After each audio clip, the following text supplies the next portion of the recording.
Welcome in. This is Chiefs Chase. My name is Mike Bassano, and thank you so much for joining me as the Kansas City Chiefs lose their first game of the season in Sao Paulo, Brazil, to the Los Angeles Chargers 27-21. In the red zone. Pump fakes. Mahomes looking for the end zone. Touchdown. Kansas City has a chance to tie it here in Brazil. Sloppy is the word that keeps coming to my mind for this game. Sloppy. The Chiefs came out sloppy.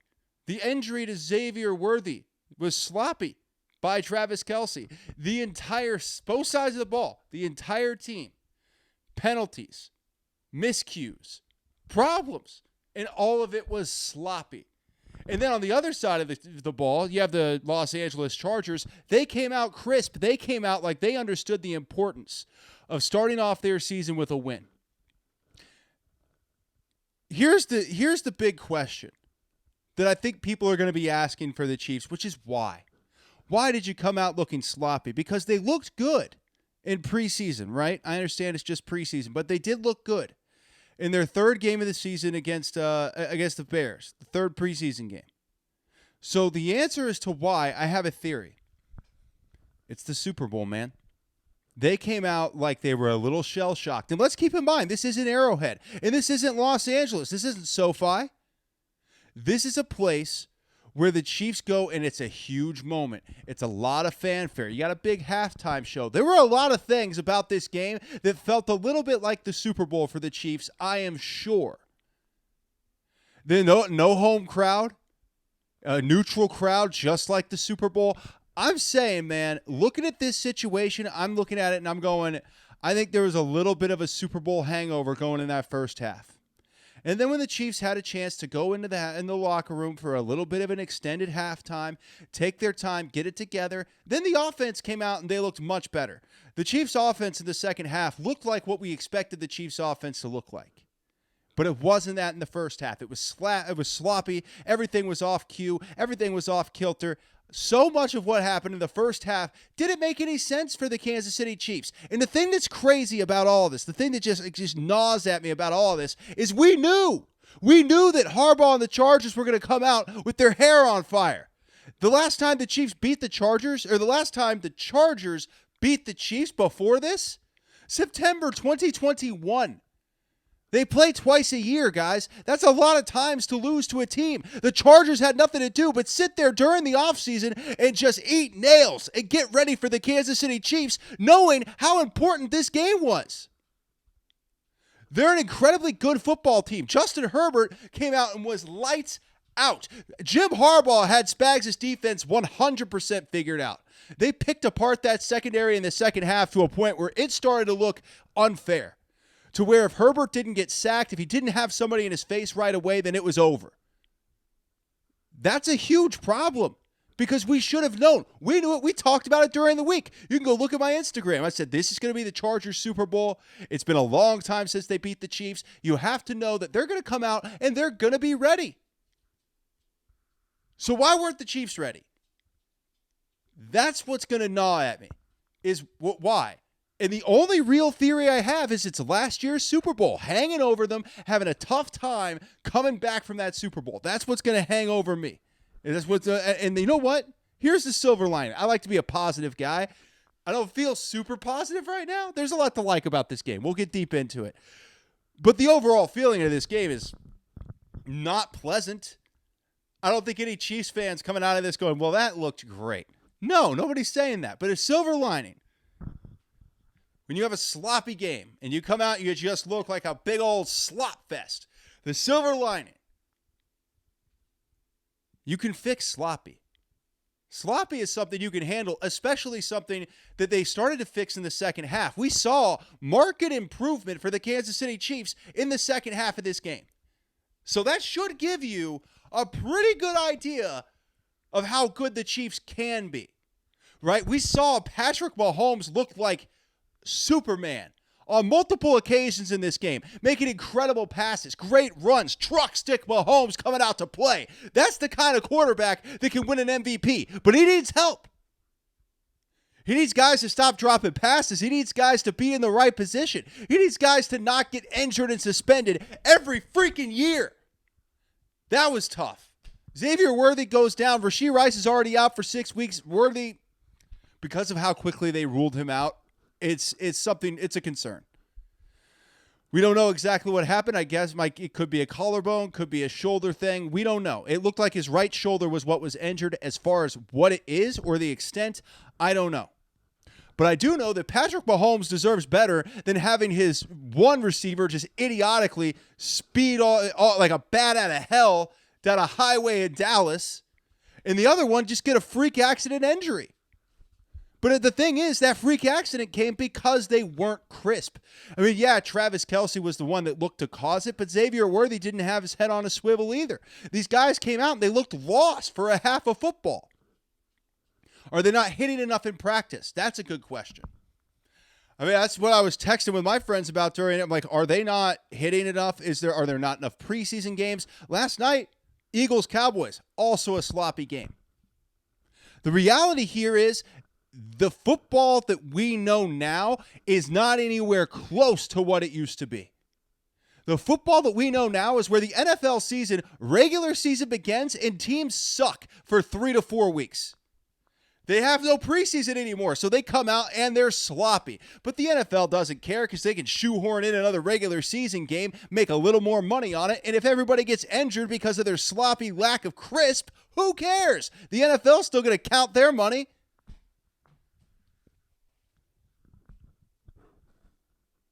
It really bothers me. It really does, because they say it's about player safety. It's not. It's not.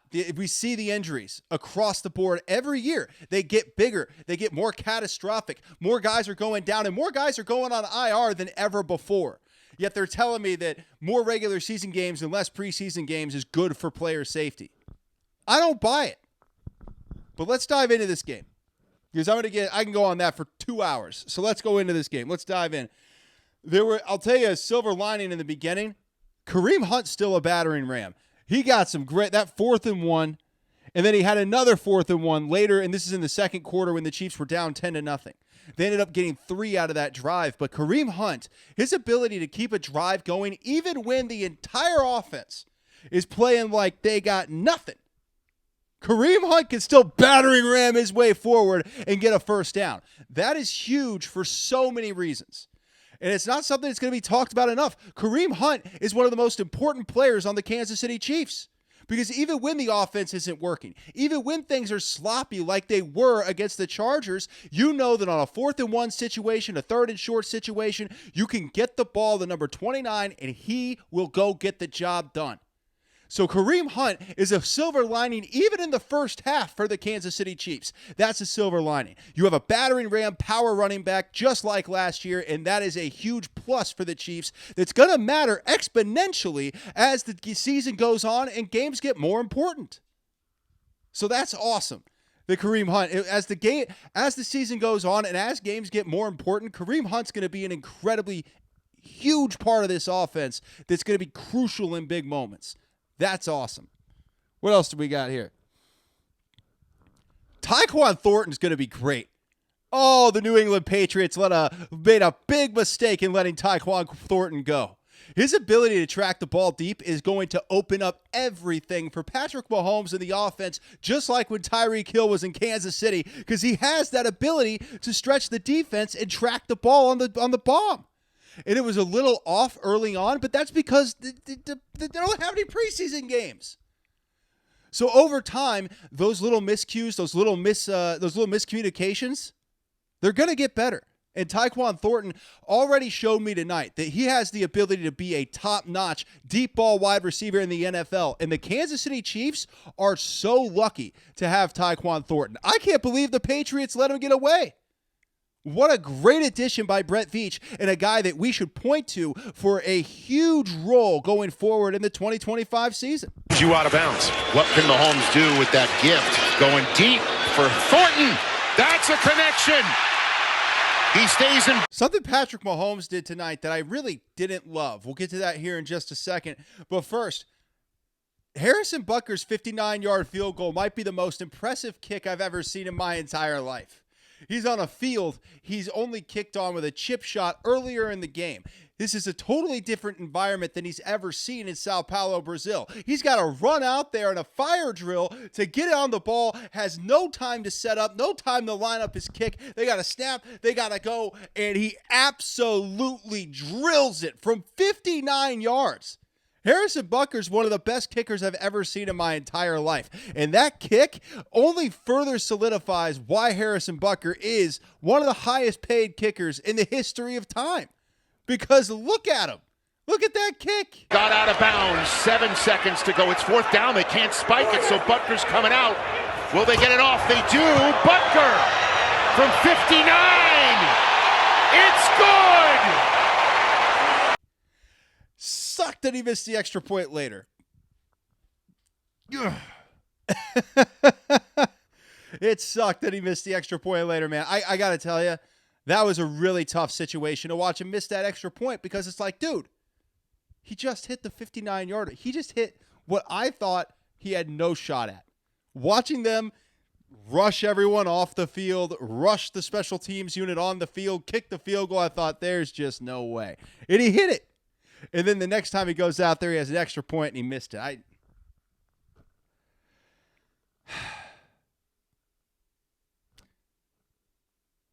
mean, that extra point did end up making the difference. It did.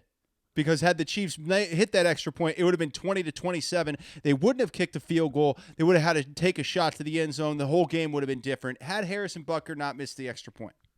But that 59-yarder was sick, though. Now,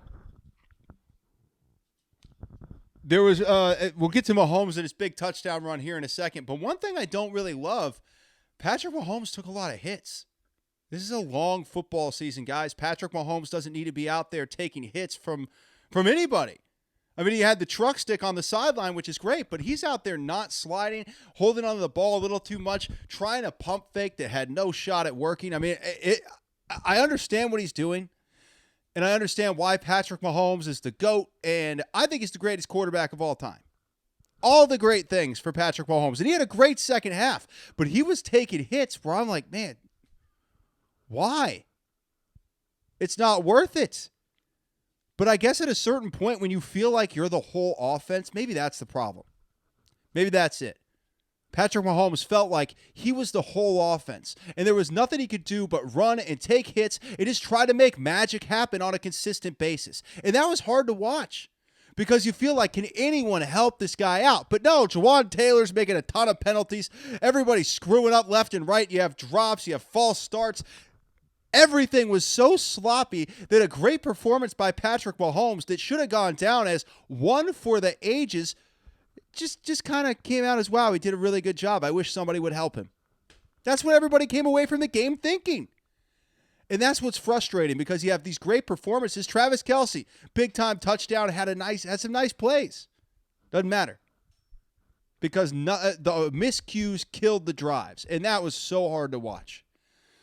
When you have that many miscues, you have that many problems, it gets really difficult to figure out what the hell is going on. See, yeah, I'm frustrated. I'm frustrated. I think everybody's frustrated. It's a frustrating way to start the season. But on a bright side, Mahomes had a monstrous touchdown run, a huge moment, and he shook Khalil Mack with that pump fake, baby. What a pump fake. That's when you make a pump fake in the backfield is usually the best place to do it. And that's why it worked against Khalil Mack. And then Patrick Mahomes showing the wheels, the grit, the determination to get to the pylon, get the touchdown. That was an absolute masterclass in quarterback by Patrick Mahomes in Sao Paulo. You only wish that it could have ended up with a win and that everybody else could have played a little bit more crisp.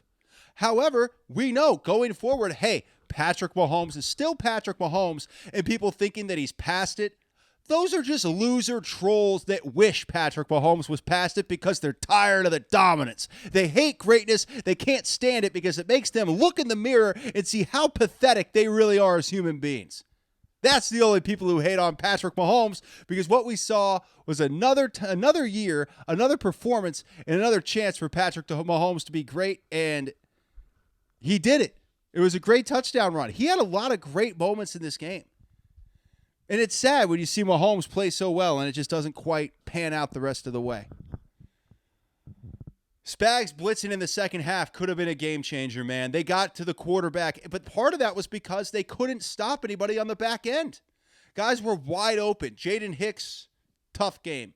Now I was hyping him up. I thought Jaden Hicks was going to be – I thought he was going to step in and the Justin Reed absence wouldn't be felt, but the Justin Reed absence was very much felt. That stinks. I was wrong on that one. And in fact, I was thinking as the game was going on, I'm like, Justin Reed and L'Jarius Sneed, if they're on this team, the Chiefs win. The only reason the Chiefs didn't win is because the secondary just got carved.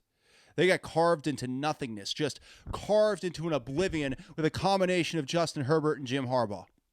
Jim Harbaugh is a heck of a quarterback coach. People kind of forget that a lot because Harbaugh is nuts. Like you watch him talk and you're like, this guy's crazy. What's wrong with him? So people forget that Jim Harbaugh is a little bit nuts. But the fact is, he's a great quarterback coach. He elevates the hell out of every quarterback he coaches. And clearly with Justin Herbert, that's happening because this was some of the best I've ever seen Justin Herbert tonight. And, Spags also with his defense.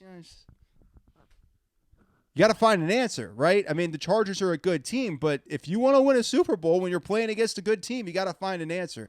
And unfortunately, the Chiefs in the first game of the season didn't.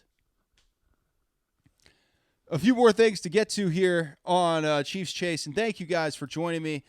Thank you for, I know during a loss it can be a little hard, especially when you go, next week's happening. So I appreciate you listening and hanging out with me. I know these are a lot more fun when the Chiefs win, and they're longer when the Chiefs win because we get to have a whole fired up thing because no matter how excited I get about anything, well, like a big Travis Kelce 37-yard touchdown that we'll get to here in just a couple minutes, or a Harrison Butker 59-yard field goal. It's still like, yeah, that's great, but it's always tough after a loss.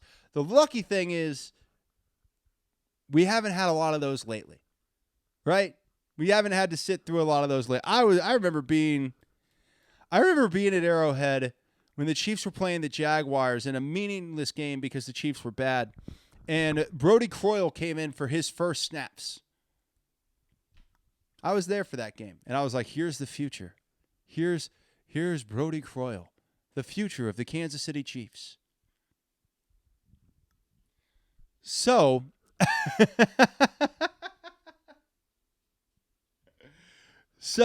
I understand this is still better than it used to be, right? Like, it's a loss, but we'll keep things in perspective that the Chiefs are still an amazing team, and things are going to be fine. And one of the reasons things are going to be fine, we'll get to Kelce in a minute, but one of the reasons things are going to be fine is Juju Smith-Schuster. He's a very important part of this offense. Juju's a huge part of what the Kansas City Chiefs are going to do this year, and he has really gotten very good at understanding where Patrick Mahomes wants him to be. And that's an underrated part of his game. It's something Byron Pringle had. If you remember Byron Pringle in the early times of Mahomes' era, he ended up going to Chicago and signing a big contract with the Bears. I don't believe he's been in the league for a couple years. But he was always in the right spot. He was always where Mahomes could find him. And now we're watching Juju Smith-Schuster be that guy.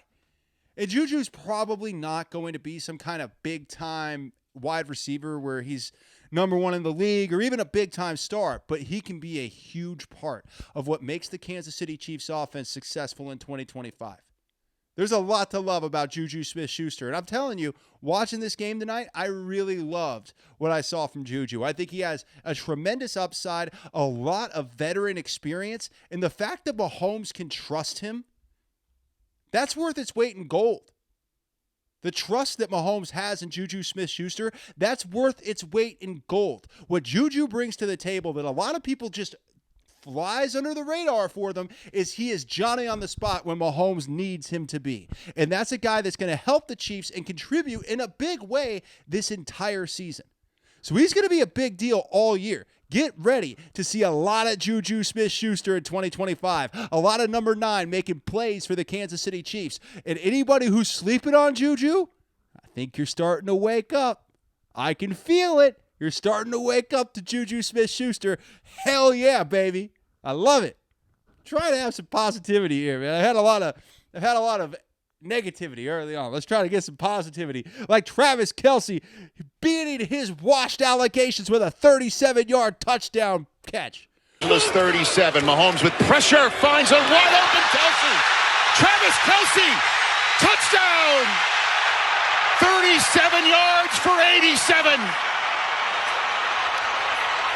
What a play by Travis Kelce, getting open, turning on the afterburners. The 35, almost 36-year-old afterburners for Travis Kelce, trucking down the sideline, getting to the end zone, and proving once again that even in a losing effort, Travis Kelce owns the Los Angeles Chargers, and he has ever since he got drafted by the Kansas City Chiefs in 2013. Travis Kelce's still going to be a huge part of this offense. He's not just some guy that happens to be in here. No, he is a monster. And that's the guy that you want 100% of the time, Travis Kelce at tight end. People think he's like just a face for the team or a face for the league. Those are ignoramuses. Those are people who don't understand what they're watching, because Travis Kelce still has plenty left in the tank. And by the way, he had 3 touchdowns all last year. He already has 1.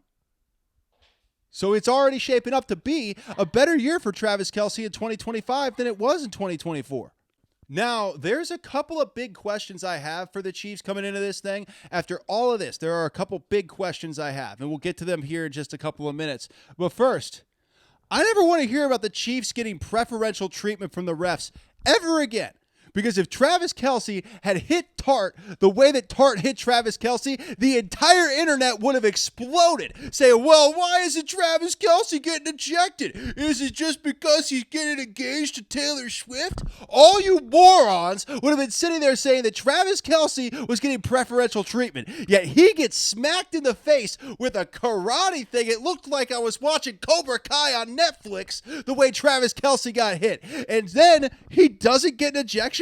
Tart doesn't get ejected for that? Come on, man. Never again do I want to hear that the Kansas City Chiefs get preferential treatment from the referees, because it's just flat out not true.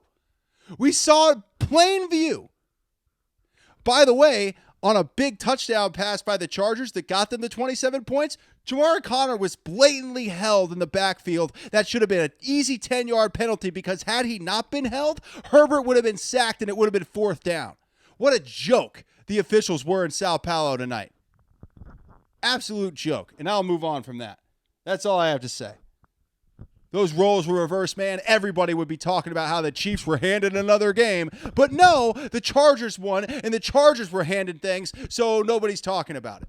That's okay. I'm not going to sit here and blame the officials. The Chiefs came out and they played sloppy. But never again tell me that the Chiefs get preferential treatment, because it's just not true. Yeah, we got to talk about a big question I have about a player that wasn't used enough tonight. We'll get to that in a second. First, and that'll end it here on Chiefs Chase. But first, Jim Harbaugh, he had Spags figured out, man. He had Spags figured out in the second half, and that's something we are not used to seeing in Kansas City. Steve Spagnuolo is one of the greatest defensive coordinators in the history of football, without question. So to watch him sort of get figured out by Harbaugh was disheartening, because in the second half, Justin Herbert was throwing the ball at will. You know, one of the dumbest things I heard in the entire thing, I don't even remember who the broadcast team was, and frankly, I don't care. It's YouTube. We'll never see them again. The color commentator saying that they weren't going to throw the ball on 3rd down with the game on the line, that was the dumbest thing I've ever heard in my life. As he said, I'm like, that's so stupid. Of course they're going to throw. What are you, nuts? They've been throwing at will. You think they're going to run the ball on 3rd and 10 to keep the clock rolling, to save 14 seconds before the 2-minute warning? What a stupid, stupid thing for a color commentator to say. And obviously they threw, and Justin Herbert ran. He ran because he scrambled, because Chris Jones made a terrible, terrible play. Oh, my God. Chris Jones made a terrible play. I mean, that guy is a Chiefs Hall of Famer through and through, but you know, outside contain as a defensive end, you can't let the quarterback get outside of you. He spun to the inside, played hero ball, trying to look for the sack and the highlight reel, and then Herbert was able to just waltz, essentially, for the 1st down to seal the game. That was all on Chris Jones. But the reason you knew that Herbert was going to throw during that point is because the Chargers had the Chiefs figured out. They just had them. And it would have been lucky, in my mind, if the Chiefs somehow stopped the Chargers there, get the ball back, score a touchdown, and win. That would have been lucky, because the Chargers had the Chiefs defense figured out. And that's something Spags is going to have to go in the lab and figure out, or maybe go get somebody in the secondary, because right now, looking at that secondary, I'm not feeling super confident. And I can't imagine there's anybody out there that does.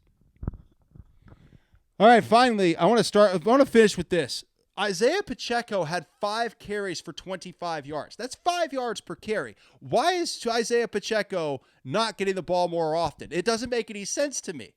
He went out there and played a really good game when he got his opportunities, but it felt like Isaiah Pacheco wasn't really that big of a part of the game plan. Maybe the Chiefs saw something and it was hard for them to implement him too much. Maybe it was just a different part of the way they saw this game playing out. But the fact is, Isaiah Pacheco, averaging 5 yards a carry. He's Isaiah Pacheco, and he looked good. He looked good running the ball. So I was surprised to not see them go back to number 10 over and over again. I think that's just a big question as to why. I mean, obviously, Andy Reid, Hall of Famer, arguably the greatest coach of all time.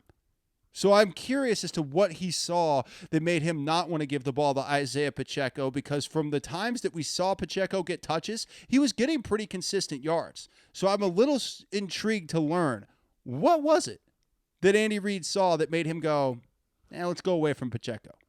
I'm curious. So that's all I got for you. The Chiefs lose 27-10. Thank you guys for joining me. Thank you for talking with me. I always love talking to you, win or lose. Even if I'm melting down in anger, I love talking to you guys. I love being a part of this, and I love being a part of your day. So we'll have more going on throughout the week. This has been Chiefs Chase. I'm Mike Bassano. Thank you so much again, and I hope you have a great weekend.